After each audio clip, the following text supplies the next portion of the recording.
Sefer Bamidbar, Parshat Bamidbar on intermediate spaces. This week we open the book of Numbers, Sefer Bamidbar, with Parshat Bamidbar, which means in the wilderness. It begins, Vaydaber Adonai el Moshe b'midbar Sinai ba'ohel moed, be'echad lechodesh hasheni b'shana hashenit letzeitam me'eretz Mitzrayim lemor.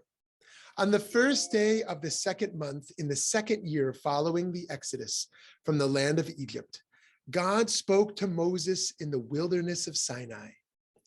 The medieval commentator, Abraham ibn Ezra, pointed out that this wilderness is not a place of distance from God, but a shift in the setting of revelation.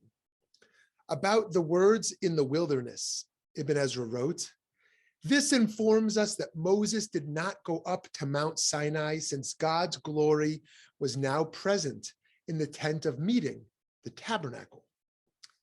God's presence, rather than being a cataclysmic or distanced event, is now something that can travel with us. We have made a historical shift from the God on high at Sinai to the more accessible God in the camp, in the traveling tent." The Midrash Numbers Rabbah also interprets the movement of revelation from the smoke and clouds and fire of Mount Sinai to the wilderness of the Sinai desert. It relates.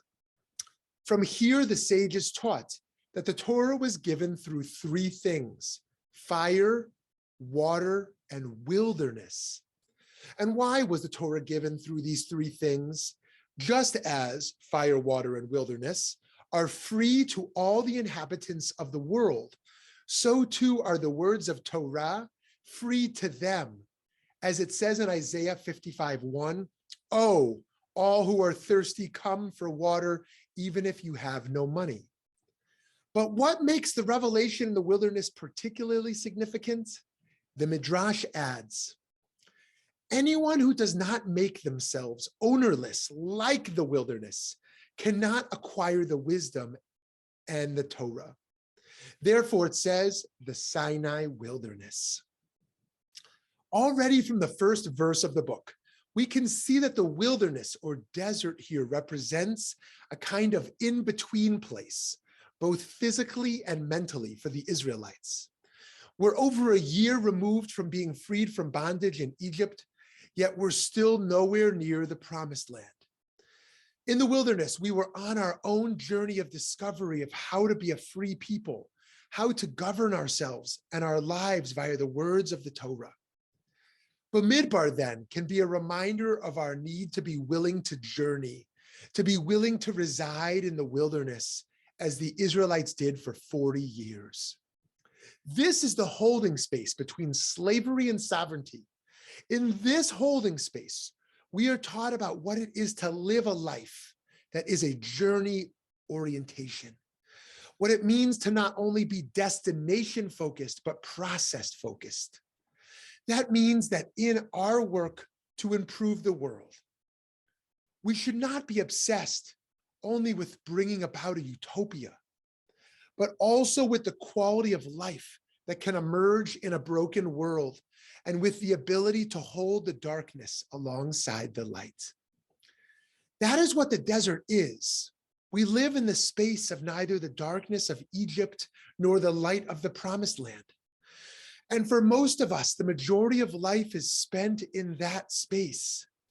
That is where we spend our career. That is where we spend our family life. That is where we grow, and that is where we learn. And the desert of discovery is a lonely place if you are in solitude. The Israelites, though, traveled together. And so there are two journeys for us: the personal, spiritual, existential journey that each of us must go on, and also the collective journey that we go on as a family, as a people, and as humanity. This is reflected in the rest of our Parsha, in which the numbers within the groups of people, the tribes partaking in the wilderness journey, are accounted for. No individual is alone. Yes, we should be destination oriented, but the story of the Israelites in the wilderness tells us to, in the moment, be more process-oriented, to focus on each part of the journey rather than to become wrapped up in the stress of the overall goal.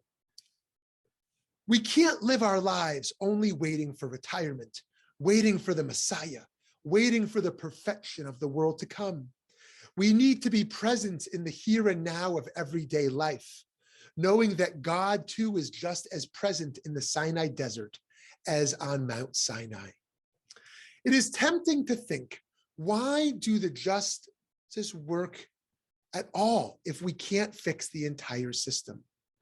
But Bamidbar teaches us that in the intermediate space between hopelessness and perfect justice, helping even one person is worth the effort.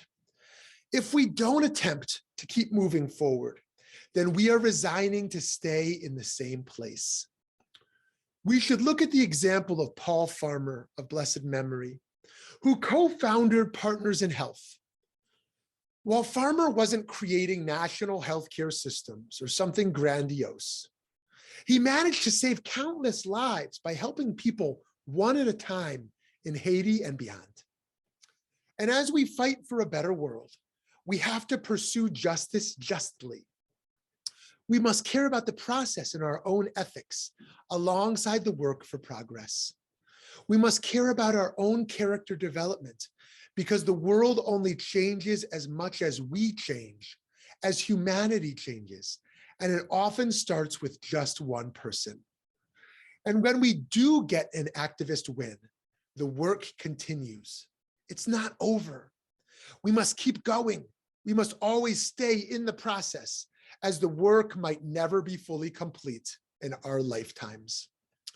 Avot de Rabbi Natan, a great Agadic midrash, a rabbinic text probably compiled in the Gaonic era, tells us, Rabbi Yochanan ben Zakkai used to say, if you have a sapling in your hand and they tell you the Mashiach is coming, first plant the sapling and then go greet Mashiach.